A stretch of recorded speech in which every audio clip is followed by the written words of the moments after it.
नमस्कार मित्रों। हमारा टॉपिक चल रहा था राजस्थान की लोक देवियां। लोक देवियां में हमने जयपुर की, सीकर की, एक आध अलवर की भी पढ़ ली थी। आज हम पढ़ेंगे मारवाड़ की। कहाँ की लोक देवियां? मारवाड़ की लोक देवियां। मारवाड़ की लोक देवियां।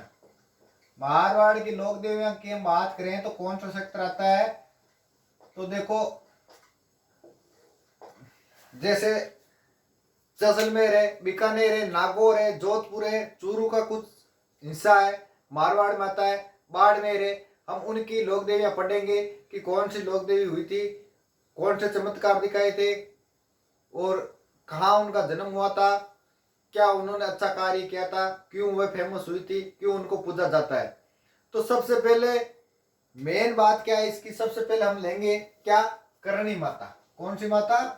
करणी माता। इनकी रियल स्टोरी आती है, बाकी की आए या ना आए, इनकी रियल स्टोरी आती है। जैसे बाबा रामदेव जी की आती है ना, वैसे बाबा रामदेव ने चमत्कार दिखाए थे, वैसे इन्होंने चमत्कार दिखाए थे। इनकी रियल स्टोरी आती है। तो इनके चमत्कार और इनके जो भी कहानियां है वो रियल बताई जाती है। जैसे बाबा रामदेव की हमने पढ़ी थी वैसी। तो इनके हम जन्म से इनकी बात करेंगे, इनके आधार कार्ड से, राशन कार्ड से हम बात करें तो जन्म कब हुआ था इनका? जन्म हुआ था दोस्तों इनका 144 विक्रम संवत। कब हुआ था? 1444 विक्रम संवत को इनका क्या हुआ था? जन्म हुआ था। ठीक है। हम इनके निधन की बात कर ले, यही कर लेते पहले। निधन की बात करें तो निधन हुआ था 1500। निधन, पहले निधन की इनकी बात कर लेते। इनके पीछे स्टोरी है, वो स्टोरी भी मैं बता दूंगा साथ ही साथ। निधन क्या? निधन हुआ था 1595 विक्रम संवत। 1595 विक्रम संवत को इनका निधन हुआ था। कहाँ हुआ था? गेंदरू की ताल। कहाँ हुआ था? गेंदरू की ताल।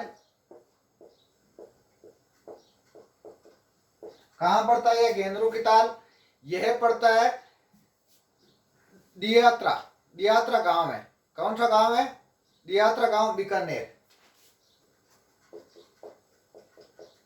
दियात्रा गांव बीकानेर में ये पड़ता है। ये जगह कहाँ पड़ती है? बीकानेर में पड़ती है। ठीक है दोस्तों। अब इनके पीछे कहानी क्या आती है, स्टोरी क्या है इनकी? देखो, इनको डाढ़ी मूंछ वाली भी देवी बोलते हैं। क्या बोलते हैं इनको? डाढ़ी मूंछ वाली देवी। क्या बोलते हैं? डाढ़ी मूंछ वाली देवी बोलते हैं। किनको बोलते हैं? करणी माता को बोलते हैं। ठीक है दोस्तों, डाढ़ी मूंछ वाली देवी बोलते हैं। ये एकमात्र ऐसी देवी है, एकमात्र ऐसी देवी है जिनके डाढ़ी मूंछ है। क्यों है डाढ़ी मूंछ? क्योंकि इनका जो समय देखो, 1444 से लेकर 1595, लगभग ये 150 या 151 साल की थी। 150 वर्ष की थी ये। कितने वर्ष की थी ये? 150 वर्ष की थी ये। देखो, बचपन का जो समय होता है वो लिमिट होता है। ठीक है। बचपन कब होता है? लगभग 18 वर्ष से नीचे का मान लो। उसके बाद हम बात करें, जवानी की बात करें तो जवानी लगभग 40-45 वर्ष तक की बात कर लो। वृद्धावस्था की बात करें तो वृद्धावस्था उसके बाद पूरी वृद्धावस्था होती है। ठीक है। जितने भी साल निकाले, चाहे वो 55 वर्ष जिए तो 10 वर्ष का वृद्धावस्था हो गया, चाहे वो 60 वर्ष तक जिए, 60 वर्ष तक जिए तो 15 वर्ष का वृद्धावस्था हो गया। तो इनका वृद्धावस्था में ज्यादा जीवन निकला है। ठीक है। और वृद्धावस्था में जब हम देखें, आजकल तो क्या है, ब्यूटी पार्लर वगैरह खुल गए, तो क्या है, आंखों में आंसू पड़ते रहते हैं और वो बाल वगैरह कटवा लेती हैं लड़कियां। लेकिन पहले ये सिस्टम नहीं था, तो दाढ़ी मुंह आने लग जाती। कई बार अपन देखा ना, कोई कोई छोरे मुंह चढ़ रहे, वाह आ जाए। लेकिन आजकल तो क्या कटवा लेती हैं। और पहले ऐसा सिस्टम नहीं था, तो इन्हें दाढ़ी मूंछ वाली देवी कहते हैं। ठीक है। एक बार एग्जाम में पूछा था कि चूहों की देवी किससे कहते हैं? तो चूहों की देवी इनको बोलते हैं। किनको? करणी माता को बोलते हैं। इन्हें क्या बोलते हैं? चूहों की देवी बोलते हैं। करणी माता क्या बोलते हैं? चूहों की देवी। इनके मंदिर में बड़े बड़े चूहे हैं। कितने बड़े? इतने इतने बड़े बड़े। ठीक है। और उस चूहों से मेन बढ़िया और सबसे बढ़िया बात क्या है? उन चूहों से प्लेग की बीमारी नहीं होती। तो प्लेग फैलता है ना चूहों से, प्लेग की बीमारी नहीं होती है। ये डॉक्टर ने भी जांच की है कि इन चूहों से प्लेग नहीं फैलता है, ठीक है। और इनको क्या बोलते हैं, चूहों की देवी बोलते हैं। स्पेशल चूहे होते हैं सफेद रंग के चूहे, ठीक है। जो स्पेशल जो सफेद रंग के चूहे होते हैं उनको क्या बोलते हैं, सफेद रंग के चूहों को क्या बोलते हैं, काबा बोलते हैं। क्या बोलते हैं, काबा बोलते हैं। जो सफेद रंग के चूहे होते हैं इनके मंदिर में उनको क्या बोलते हैं, काबा बोला जाता है। क्या बोला जाता है, काबा बोला जाता है। और सफेद जो चूहे हैं उनके दर्शन करने से क्या होता है, शुभ माना जाता है। क्योंकि काला चूहा तो हर जगह कहीं भी देखने को मिल जाता है, लेकिन सफेद चूहा नहीं देखने को मिलता है। इसलिए सफेद चूहे को देखना क्या माना जाता है, शुभ माना जाता है, ठीक है। यहाँ इतने चूहे होकर भी इनके मंदिर में इतने चूहे हैं, लेकिन एक भी चूहा बिल नहीं बनाता है। क्या नहीं बनाता है, बिल नहीं बनाता है। और अगर आप मंदिर में जाते हो, ठीक है, तो मंदिर में जाते हो तो 2 साथे सूतली ले जाइयो। क्यों, क्योंकि पेंट के नीचे बांध लियो, नहीं तो मैं घुस जावेला, ठीक है। और अगर ऐसा मानते, अगर वहां जाते हो आप और वहां पे आप घूम रहे हो और अगर आपके पैर के नीचे कोई चूहा आ गया और वो मर गया, तो उस चूहे के वजन का वहां पे चांदी का वो छत्र वगैरह कुछ चढ़ाया जाता है। चांदी का छत्र वगैरह, चांदी चढ़ाई जाती है वहां पे, ठीक है। चांदी का चूहा मान लो, ऐसा चांदी का चूहा चढ़ाया जाता है। जितना वजन का आपने चूहा मारा है ना, आपके पैर के नीचे आकर मारा है आपको, ठीक है, उतना ही वजन का क्या चढ़ाया जाता है, चूहा चढ़ाया जाता है। और लगभग कितना होता है चूहा, आधा किलो का होता है। कितना होता है, आधा किलो का चूहा होता है। तो आधा किलो चांदी का चूहा आपको चढ़ाना पड़ेगा, ठीक है दोस्तों।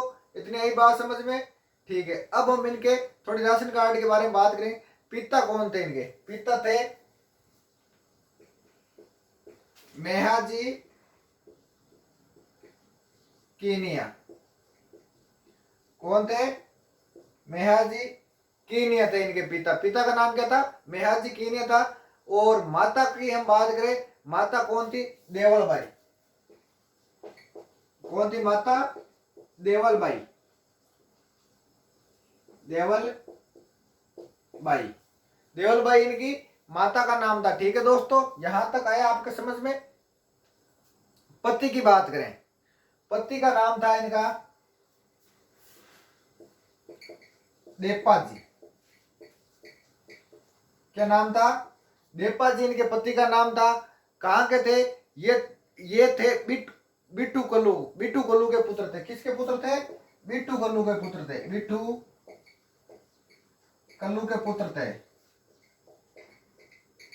बिट्टू कल्लू के पुत्र थे। और कहां के थे, ये थे देशनोक बीकानेर। कहां के थे, देशनोक के थे, देशनोक बीकानेर के थे ये। जहां इनका मंदिर बना हुआ है, ठीक है, किनका, करणी माता का, देशनोक बीकानेर में, ठीक है दोस्तों। करणी माता ने अपने पति के साथ भोग विलास की जिंदगी नहीं बिताई थी, ठीक है। पति पत्नी का जो संबंध होता है उससे नकार दिया था, उससे कोई संबंध नहीं था, ठीक है। भोग विलास की जिंदगी नहीं बिताई थी इन्होंने, सीधी साधारण जिंदगी थी इनकी। जो पति पत्नी के बीच में संबंध होते हैं, जो प्रेम होता है, उसमें इनका कोई इंटरेस्ट नहीं था, ठीक है। अब हम इनकी बात करेंगे, इनकी बहन, इनकी एक बहन थी, किनकी, करणी माता की। बहन का नाम था गुल्लाबो। और गुल्लाबो इनकी क्या थी, छोटी बहन थी। क्या थी, छोटी बहन थी गुल्लाबो इनकी, किनकी, करणी माता की। छोटी बहन की शादी करणी माता ने किसके साथ करवा दी, देप्पा जी के साथ। किसके साथ करवा दी, देप्पा जी के साथ शादी कर दी, ठीक है। देप्पा जी के साथ शादी कर दी गुल्लाबो की। और उनसे एक पुत्र प्राप्त हुआ। कौन, उसका पुत्र का नाम क्या है, लाखा। क्या नाम है, लाखा बोल दो, लक्ष्मण बोल दो, लक्की बोल दो, यह लाखा पुत्र प्राप्त हुआ। और उस पुत्र को करणी माता ने क्या लिया था, गोद लिया था। क्या लिया था, गोद लिया था। खुद का पुत्र नहीं था, लेकिन लाखा को क्या लिया था, गोद लिया था। किसने लिया था, करणी माता ने लिया था, ठीक है। और तो काबा किसको बोलते हैं, देखो एक बार रिपीट कर रहा हूं मैं, उसके बाद इनकी कुछ 2-4 शब्दावली वो पढ़ेंगे, ठीक है। क्या पढ़ रहे हैं? करणी माता पढ़ रहे हैं। जन्म 1444 विक्रम संवत में हुआ था। निधन कब हुआ था वो मैंने आपको स्टोरी बता दी। 1595 विक्रम संवत गन्नेरू की ताल दियात्रा गांव बीकानेर में इनका निधन हुआ था। दाढ़ी मूंछ वाली देवी बोलते इनको, चूहों की देवी बोलते। चूहों से प्लेग नहीं फैलता, इतने चूहे होने के बाद भी। सफेद रंग का चूहा देखना शुभ माना जाता है, उसको काबा बोला जाता है। पिता का नाम मेहाजी कीनिया, माता देवलबाई, पति देपाजी बीटू कुल्लू के पुत्र थे, देश नोक बीकानेर के थे। बहन गुलाबो, गुलाबो की शादी करणी माता अपने पति से करवा दी। उन गुलाबो के एक पुत्र हुआ था, उसका नाम था लाका, जिसने करणी माता ने गोद ले लिया। ठीक है, इतनी आई बात समझ में। चलो आगे, चलो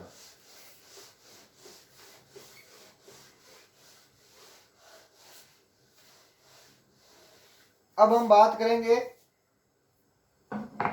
इनके काबा। एक शब्द आता है काबा। काबा तो बोलते हैं इनके सफेद चूहों, वो मैंने बता दिया।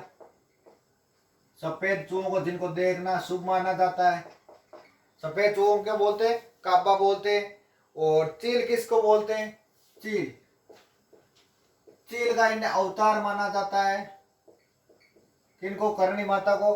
कई बार हम देखे ना, किसी भाई के सामने या किसी बस या किसी ट्रक के एक चील होती है और उसके पैरों में त्रिशूल होती है।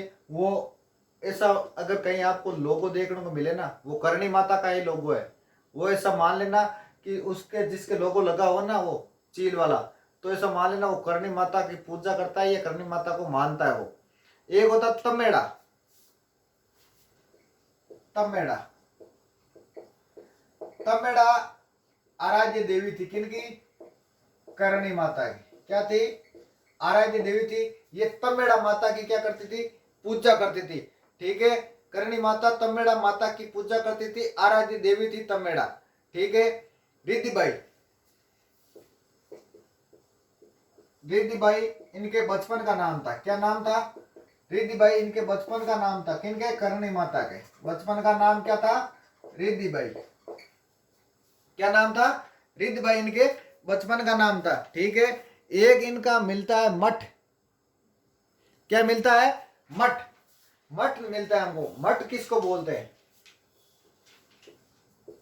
मठ बोलते हैं इनके मंदिर को। किनको बोलते हैं? मठ बोलते हैं इनके मंदिर को बोलते हैं। करणी माता के मंदिर को क्या बोलते हैं? मठ बोला जाता है। देखो मंदिर ऐसे होते हैं, देखो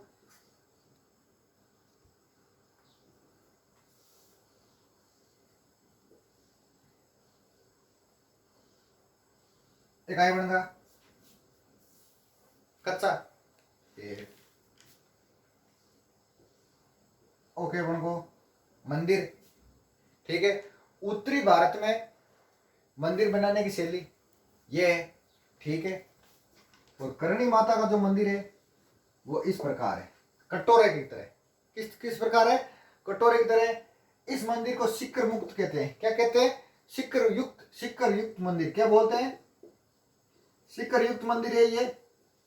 और ये कटोरे के समान मंदिर है। किसके समान?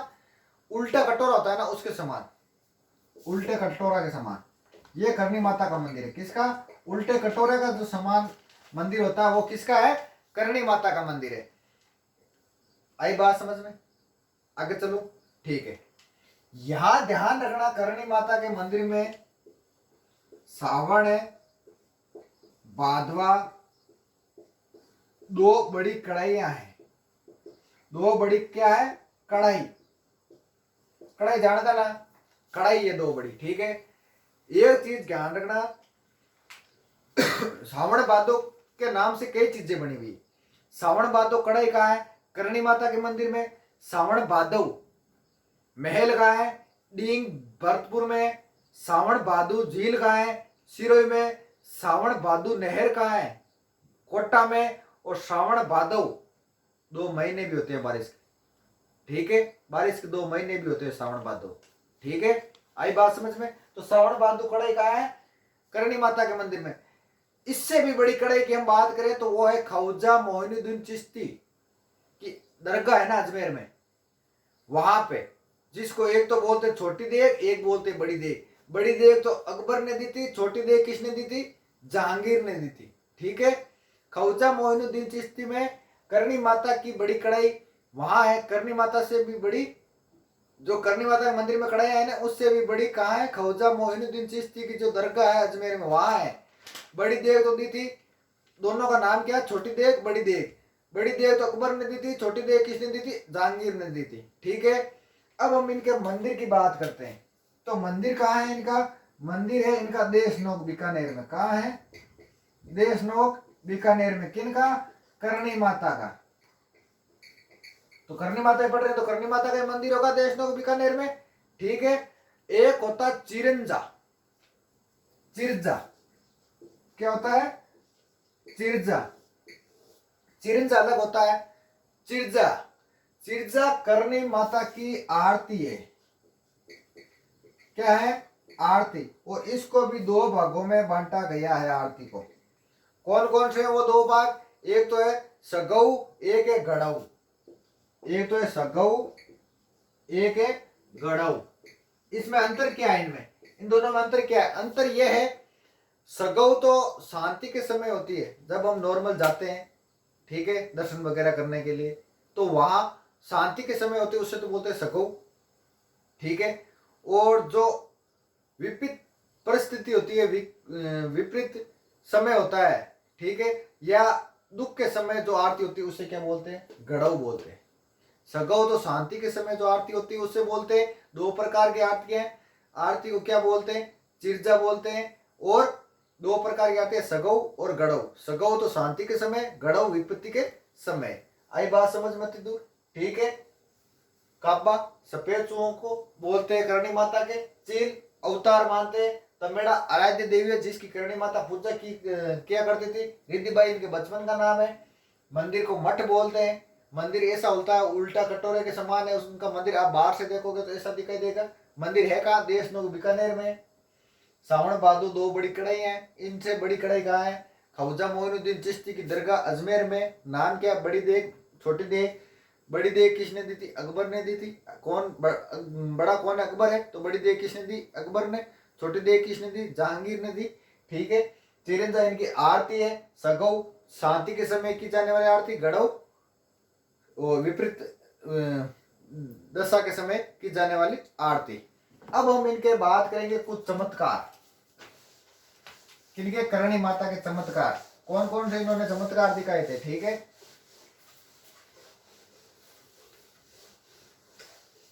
चमत्कार की हम इनके बात करें, चमत्कार, चमत्कार की हम बात करें तो चारणों वे बीकानेर राठौड़ों की कुल देवी है। क्या है ये? चारणों वे बीकानेर के राठौड़ों की क्या है?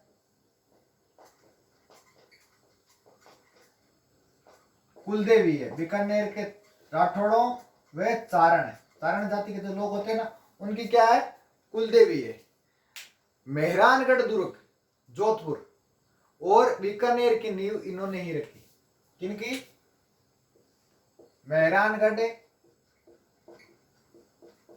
वे बीकानेर की नींव इन्होंने ही रखी। किन्होंने? रिद्धिबाई ने रखी थी। रिद्धिबाई मतलब करणी माता ने। ठीक है। इनसे एक पुत्र हुआ था। पुत्र का नाम क्या था? पुत्र ने जो गोद लिया था इन्होंने, उसका नाम क्या था? लाखा।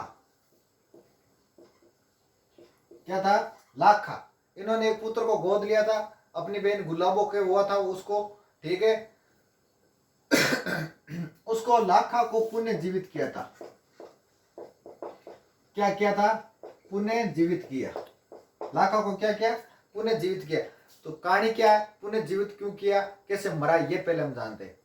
एक कोलायत स्थान है, आपको पता हो तो, बीकानेर में पता है, जहां कोलायत झील बनी है बीकानेर। कोलायत झील का नाम तो सुना होगा भूगोल में आपने, जहां पर कपिल मुनि का एक मेला बढ़ता है। ठीक है। कपिल मुनि संत है, उनका मेला बढ़ता है। कब बढ़ता है मेला? कार्तिक पूर्णिमा को बढ़ता है। कब बढ़ता है? कार्तिक पूर्णिमा को बढ़ता है। किनका मेला, कपिल मुनि का मेला पड़ता है कोलाई झील के, जहां कोलाई झील है वहां पे। ठीक है, कपिल मुनि एक सांख्य दर्शन प्रेरणा थे, क्या थे, सांख्य दर्शन प्रेरणा थे, प्रणेता थे। ठीक है, कपिल मुनि। मेले की खास बात क्या है, खासियत क्या है, करणी माता वे अपने पुत्र को लेकर गई, वहां पे गई, कहा, कोलाई झील। ठीक है, गई वहां पे गई, झील के पास गए, और वहां डूबने से कौन डूब गया, लाखा की डूबने से वहां पे क्या हो जाती है, मृत्यु हो जाती है, मृत्यु हो गई। और उन्होंने अपने शक्ति से या अपने चमत्कारों से उनको उसको क्या कर दिया, जीवित कर दिया। तो यमराज आए, यमराज ने बोला कि ये तो प्रकृति के खिलाफ है, जो एक बार मर गया उसको जिंदा नहीं कर सकते, लेकिन उन्होंने तो कहा मैं करूंगी।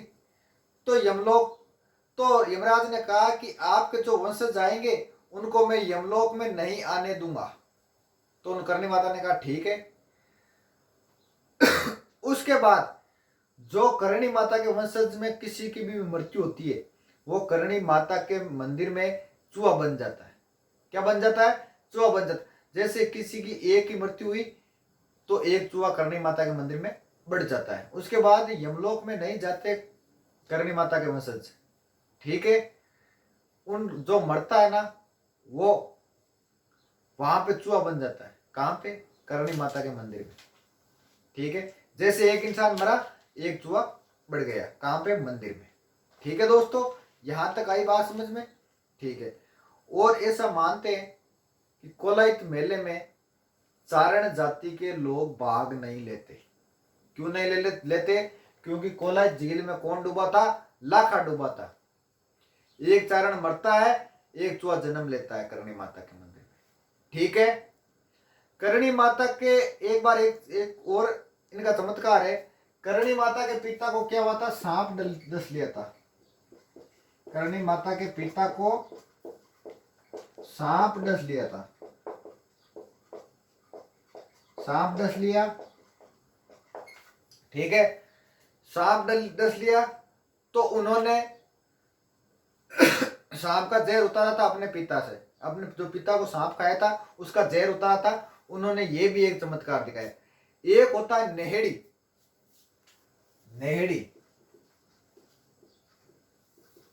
नेहड़ी क्या है, एक जाल का वृक्ष है। क्या है, जाल का वृक्ष है। जाल कौन है, जाल को वृक्ष है। ये सूखा पड़ गया जाल का वृक्ष।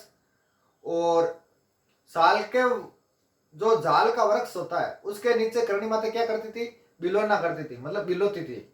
और उसके नीचे बिलोने से वो जाल का वृक्ष क्या हो गया, हरा भरा हो गया। उनका ये भी एक चमत्कार है। ठीक है, और एक और इसका चमत्कार क्या है, आग व ओलावृष्टि होती है ना, उनसे हानि नहीं होती। आज तक ऐसा मानते हैं कि जो आग लगती है कहीं पर भी या ओलावृष्टि होती है तो नुकसान तो होगा, जाहिर सी बात है। लेकिन यहाँ पे आग और ओलावृष्टि से ना तो फसल का नुकसान होता है, ना किसी का और का। ओलावृष्टि से ना जन की हानि होती है, ना धन की हानि होती है। ठीक है, ना होती है और ना होती रहेगी, ऐसा मानते हैं। ठीक है, और क्या, और इनके मंदिर में चमत्कार ये है कि इतने चूहे होने के बाद भी प्लेग नहीं फैलता है। प्लेग किससे फैलता है, चूहे से फैलता है, लेकिन प्लेग नहीं फैलता इतने चूहे होने के बाद भी। क्यों नहीं, क्योंकि इन्होंने डॉक्टरों भी ये शोध किया है, उनको चेक किया, लेकिन उनसे प्लेग नहीं फैलती है। प्लेग जो बीमारी है वो नहीं फैलती है, वो फैलती किससे, चूहे से फैलती है। लेकिन जो करणी माता के मंदिर में जो चूहा है उनसे नहीं फैलती है। ठीक है, करणी माता इनका एक चमत्कार और है, कौन सा, करणी माता बताते अपने पिता के सातवीं लड़की थी। कितनी लड़की थी, सातवीं लड़की थी, सातवीं लड़की थी अपने पिता के। ठीक है, और थाने ध्यान है कि छोरिया पर तो बुआ जो हुआ बात ज्यादा गुस्सा हुआ है। ठीक है, तो करणी माता की बुआ थी, वो एक बार क्या है, बचपन में उसकी तरफ अंगुली की थी करणी माता की तरफ। बुआ ने करणी माता की तरफ बचपन, जब करणी माता छोटी थी तो बुआ ने करणी माता की तरफ अंगुली की और वो अंगुली विकलांग हो गई, वो अंगुली मुड़ गई, विकलांगता आ गई उस अंगुली में। और जब वो बड़ी हुई तो उस विकलांगता को करणी माता ने ही ठीक किया। तब करणी माता का नाम बुआ ने दिया। क्या दिया? करणी नाम जो है, करणी माता का नाम जो है वो किसने दिया? करणी माता की बुआ ने दिया। चमत्कार दिखाने के बाद जब अब करणी भाई सॉरी करणी माता जो थी उन्होंने अंगुली जो सीधी की अपनी बुआ की, उसके बाद बुआ ने ही उनका करणी नाम रखा, बुआ ने उनको करणी नाम दिया। ठीक है, यहां तक आई बात समझ में? करणी नाम किसने दिया? तो करणी माता की बुआ ने दिया उसका नाम। ठीक है, मेला कब बढ़ता है? मेला बढ़ता है, इनका मेले की हम बात करें तो मेला बढ़ता है, ये इनके चमत्कार हो गए। और मेले की हम बात करें, मेला बढ़ता है नवरात्रों में। कब बढ़ता है? नवरात्रों में बढ़ता है, बहुत विशाल मेला बढ़ता है, बहुत बड़ा मेला बढ़ता है नवरात्रों में। और यहाँ पे कवि सम्मेलन होता है। ठीक है, क्या होता है? विशाल कवि सम्मेलन होते हैं, पूरे भारत के कवि आते हैं और पाठन करते हैं। क्या करते हैं? पाठन करते हैं, कविता सुनाते हैं। ठीक है, एक बार रिपीट कर रहा हूँ, चमत्कार देख लेना कौन कौन से। चारणों में बीकानेर के राठौड़ों की कुलदेवी है करणी माता।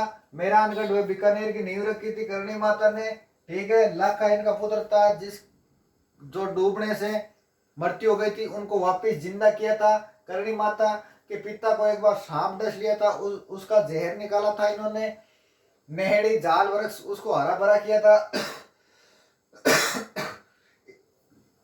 करणी माता के क्षेत्र में आग व ओलावृष्टि से हानि नहीं होती है, प्लेग नहीं फैलता इनके चूहों से।